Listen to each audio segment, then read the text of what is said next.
உடம்பு சரியில்லைன்னா கூட பல்ஸ் குறையிறது இல்ல சார். பர்ஸ்ல இருந்து காசு குறைய ஆரம்பிச்சிருச்சுன்னா அந்த பர்ஸ பார்க்கையிலே பல பேருக்கு பல்ஸ் குறையுதா இல்லையாங்க. எல்லாருக்கும் பிடித்தமான ஒரு இசை என்ன தெரியுமா? ஏடிஎம் மிஷின்ல காசு என்றப்ப வரும் பாத்தீங்களா ஒரு சத்தம். அது தரக்கூடிய சந்தோஷத்தை வேற எதுவுமே தர முடியாது. சேலரி கிரெடிட்னு ஒரு மெசேஜ் வருது பாருங்க, அது தர்ற சந்தோஷத்தை வேற யாருமே தர முடியாதுங்க.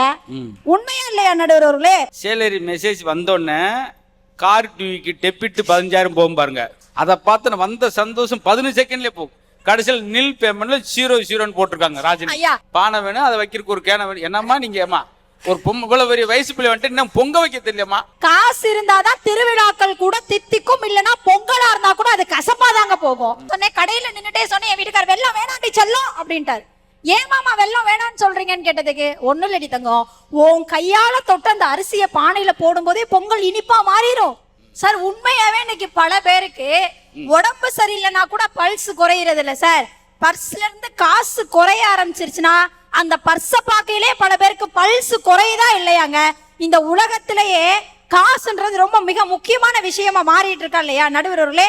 ரொம்ப உங்களுக்கு ரொம்ப பிடிச்ச இசையமைப்பாளர் யாரு? எனக்கு எம்எஸ் விஸ்வநாதன். எம்எஸ் விஸ்வநாதன். ஒவ்வொருத்தவங்களுக்கும் ஒவ்வொருத்தவங்கள பிடிக்கும். இளையராஜாவை பிடிச்சிருக்கலாம், எம்எஸ்வியை பிடிச்சிருக்கலாம், அனிருத்தை பிடிச்சிருக்கலாம், ஏஆர் ரஹ்மானை பிடிச்சிருக்கலாம், யாரை வேணாலும் பிடிச்சிருக்கலாம். ஆனா இந்த உலகத்திலேயே மிக விரும்பக்கூடிய ரொம்ப இம்பார்ட்டன்டான இசை எது தெரியுமா? எல்லாருக்கும் பிடித்தமான ஒரு இசை என்ன தெரியுமா? ஏடிஎம் மிஷின்ல காசு என்றப்ப வரும் பாத்தீங்களா ஒரு சத்தம். அது தரக்கூடிய சந்தோஷத்தை வேற எதுவுமே தர முடியாது. இந்த உலகத்திலேயே ரொம்ப அன்பான ரொம்ப அவசியமான மெசேஜ் எது தெரியுமா? ஐ லவ் யூன்னு வர்ற மெசேஜா? இல்ல. அதை பார்த்தா நம்மால் சந்தோஷப்படுவான்? இல்ல. ஐ மிஸ் யூங்கிற மெசேஜா? அதை பார்த்தா சந்தோஷப்படுவான்? அதுவும் இல்ல. சேலரி கிரெடிட்னு ஒரு மெசேஜ் வருது பாருங்க, அது தர்ற சந்தோஷத்தை வேற யாருமே தர முடியாதுங்க. உண்மையா இல்லையா நடுவர்களே?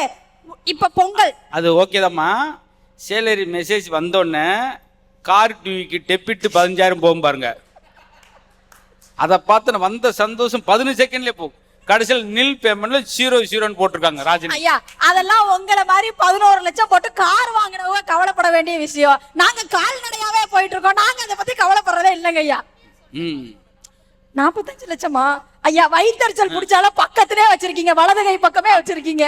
இவர் ராஜநிதியும் கார் வாங்கன்னு போயிட்டு அவங்க ஊர்ல, சார் பெட்ரோல் கார்லாம் பெட்ரோல் போட முடியாது சார், டீசலும் போட முடியாது, சார்ஜ் போட்டாலும் பெட்ரோல் டீசல் இல்லாத கார் ஏதாவது வந்திருக்கா, அவர் கங்காரை கூட்டு போங்கன்னு இருக்காரு. ஏன்னா நகைச்சுவை தலைப்பில் அப்படித்தான் சார் பேச முடியும். நீங்க கொஞ்சம் சரிங்க சார் தயவுசு. நடுவர்களே, இப்ப பொங்கல் வருது இல்ல, பொங்கலுக்காக எல்லாருமே பொங்கல் வைக்கிறதுக்காக திங்ஸ் வாங்குறதுக்கு போயிருப்போம்ல. பொங்கல் வைக்கிறதுக்கு என்னென்ன வேணும்?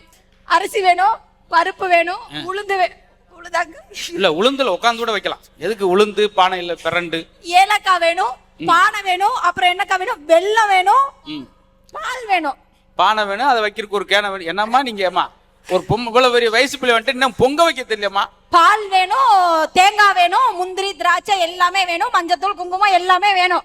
எல்லாம் வேணும். அடுப்பு மெயினா வேணும்.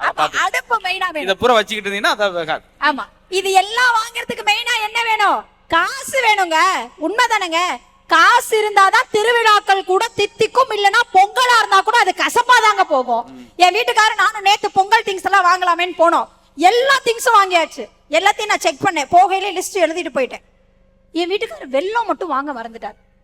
நான் என் வீட்டுக்கார்ட்ட கேட்டேன், மாமா பொங்கல் வைக்கிறதுக்கு மெயினே வெல்லம் தான் வாங்கணும், வெல்லம் வாங்காம வரீங்களே, வாங்குங்கன்னு சொன்னேன். கடையில நின்னுட்டே சொன்னேன், என் வீட்டுக்காரர் வெல்லம் வேணாண்டி செல்லும் அப்படின்ட்டாரு. ஏன் மாமா வெல்லம் வேணான்னு சொல்றீங்கன்னு கேட்டதுக்கு, ஒண்ணு இல்லடி தங்கம், உன் கையால தொட்டு அந்த அரிசிய பானையில போடும் போதே பொங்கல் இனிப்பா மாறிடும். யாரும் கோவிச்சுட்டு எந்திரிக்காங்க. ஏமா கொஞ்சம் இதெல்லாம் கஷ்டப்பட்டு இன்னைக்கு ஞாயிற்றுக்கிழமை யாரும் எல்லாரும் நாங்கள் மட்டன் எடுத்து வீட்டில் சாப்பிட்றவங்கள காலில் விழுந்து கூட்டு வந்திருக்கோம். குருவி சேர்க்குற மாதிரி சேர்த்த கூட்டம். உன் பொங்கல் காமெடியில் எங்களை பொங்க வச்சுட்டு போயிடாத. பார்த்தி அது இப்போ சுகர் பிரி பொங்கல்லாம் வந்துருச்சு சார்.